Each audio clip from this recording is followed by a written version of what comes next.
saya Aven Selain Laia, NIM 120250062 dari Program Studi Teknik Lingkungan. Perkenalkan, nama saya Aditya Khairul Rahman, NIM 120250078 dari Prodi Teknik Lingkungan 2020. Perkenalkan, nama saya Harin Rahmat Sobirin dari Prodi Teknik Lingkungan dengan NIM 120250048. Assalamualaikum warahmatullahi wabarakatuh. Perkenalkan, saya Arif Lazuardi Iqbar, NIM 120250060 dari Prodi Teknik Lingkungan. Halo, perkenalkan nama saya Siti Jahrona Dalimunte, NIM 120250053 dari Prodi Teknik Lingkungan. Assalamualaikum warahmatullahi wabarakatuh. Perkenalkan, saya Novita Adelina, NIM 120250059 dari Program Studi Teknik Lingkungan 2020. Assalamualaikum warahmatullahi wabarakatuh. Perkenalkan, saya Sofi Nurul Oktaviana dengan NIM 120250066 dari Prodi Teknik Lingkungan 2020. Perkenalkan, nama saya Mega Utame, NIM 120250077. Perkenalkan, nama saya Nikomang Dewi Sri Ayu dengan NIM 120250079 dari Prodi Teknik Lingkungan Angkatan 2020.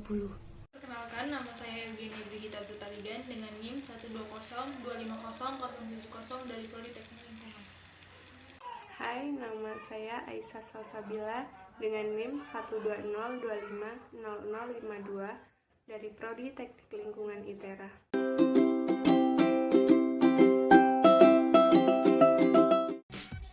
Kualitas udara di Jakarta semakin mengkhawatirkan. Organisasi Kesehatan Dunia WHO mencatatkan setiap tahun ada 7 juta kematian yang berhubungan dengan polusi udara. 2 juta diantaranya terjadi di Asia Tenggara dan WHO pun juga memperkirakan bahwa penyakit stroke, kemudian jantung dan kanker paru terkait dengan polusi udara menyebabkan 62.000 kematian di Indonesia.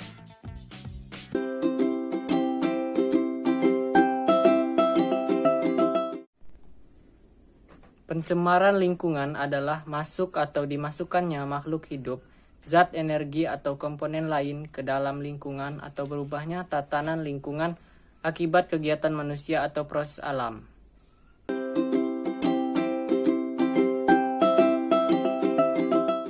Pencemaran udara adalah adanya satu atau lebih substansi fisik, kimia atau biologi di atmosfer dalam jumlah banyak yang dapat membahayakan kesehatan makhluk hidup di bumi dan mengganggu kenyamanan lingkungan.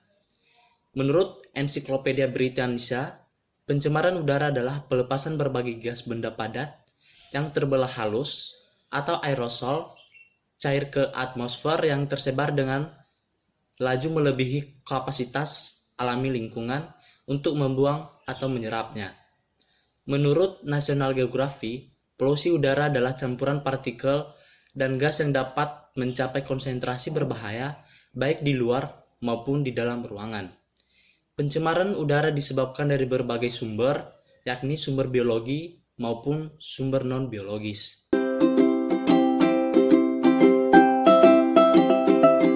Macam-macam pencemaran udara terbagi menjadi dua. Yang pertama yaitu pencemaran udara primer, yaitu substansi pencemar ditimbulkan langsung dari sumber pencemaran. Contohnya seperti karbon monoksida yang merupakan hasil dari pembakaran. Jenis-jenis selanjutnya adalah pencemaran udara sekunder, yaitu substansi pencemar terbentuk dari reaksi pencemar-pencemar primer di atmosfer. Pembentukan ozon dalam proses fotokimia adalah contoh pencemaran sekunder.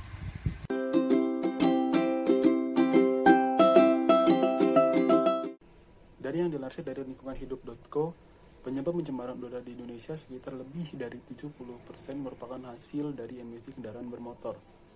Kendaraan bermotor mengeluarkan zat-zat berbahaya yang dapat menimbulkan dampak negatif, baik terhadap kesehatan manusia maupun dari kesehatan lingkungan.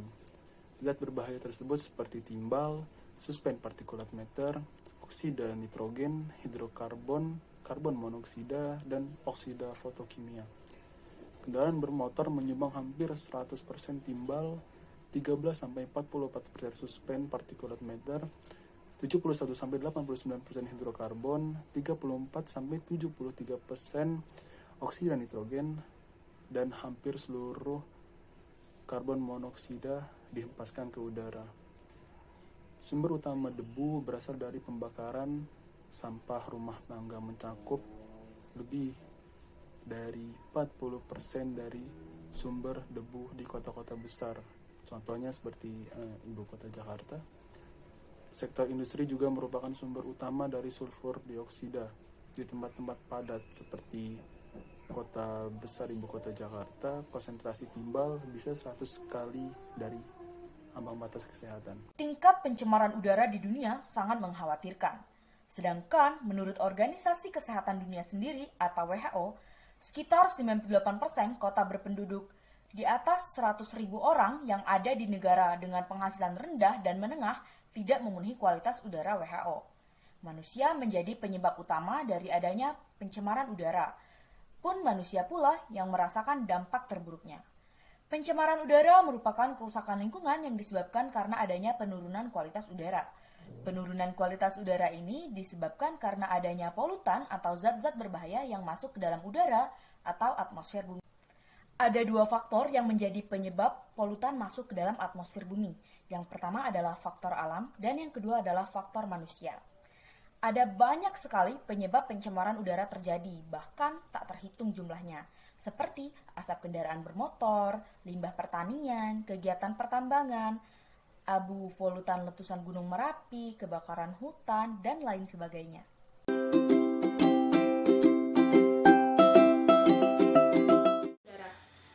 Dampak pencemaran udara menyerang berbagai sektor kehidupan makhluk hidup di bumi. Dampak yang pertama ialah dampak kesehatan. Pencemaran udara menyebabkan berbagai penyakit dalam saluran pernafasan. Pada umumnya, ia menyerang di bagian paru-paru. Dalam penetrasi polusi udara ke dalam tubuh bergantung pada zat pencemar. Partikulat yang berukuran besar akan bertahan di bagian atas sistem pernapasan. Dan jika partikulat itu kecil, ia akan mencapai paru-paru dan menyebabkan berbagai penyakit paru-paru. WHO mengatakan, terdapat 3,2 juta kasus kematian per tahun yang disebabkan oleh pencemaran udara.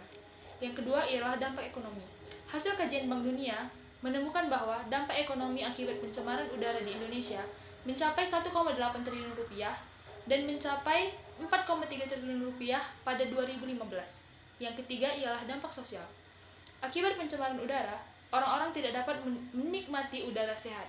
Akibatnya, aktivitas sosial sangat terganggu. Yang keempat ialah dampak pendidikan.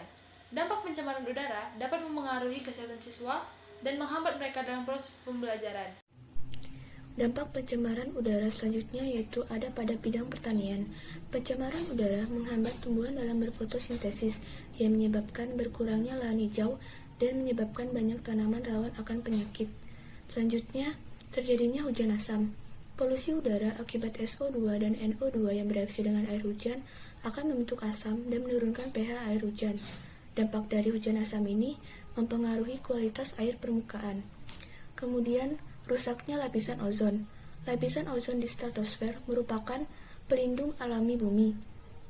Lapisan ini berfungsi memfilter radiasi ultraviolet B dari matahari. Kerusakan lapisan ozon menyebabkan sinar UVB matahari tidak terfilter. Akhirnya, dapat mengakibatkan kanker kulit serta penyakit pada tanaman. Kemudian yang terakhir, efek rumah kaca. Efek rumah kaca disebabkan oleh keberadaan CO2, CFC, metana, ozon, dan N2O di lapisan troposfer. Keseluruhan gas ini menyerap radiasi panas matahari yang dipantulkan oleh permukaan bumi. Akibatnya, panas terperangkap dalam lapisan troposfer sehingga menimbulkan fenomena pemanasan global. Dampak dari pemanasan global tersebut antara lain pencairan es di kutub, naiknya permukaan air laut, perubahan iklim, serta perubahan siklus hidup flora fauna.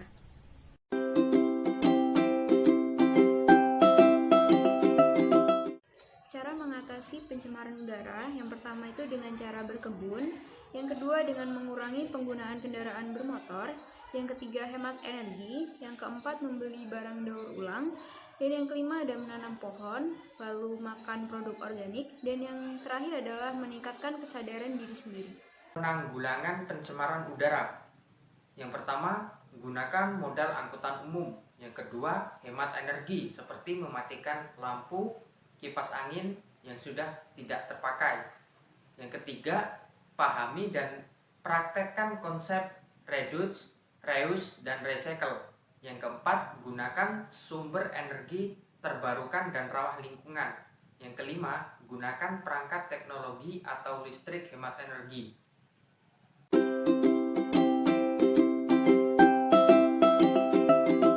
Pencemaran udara merupakan kerusakan kualitas udara yang dapat disebabkan oleh beberapa faktor dan dapat menyebabkan berbagai kerusakan. Tapi, pencemaran udara juga dapat diatasi dan dikurangi keberadaannya di bumi dengan cara-cara yang telah dijelaskan.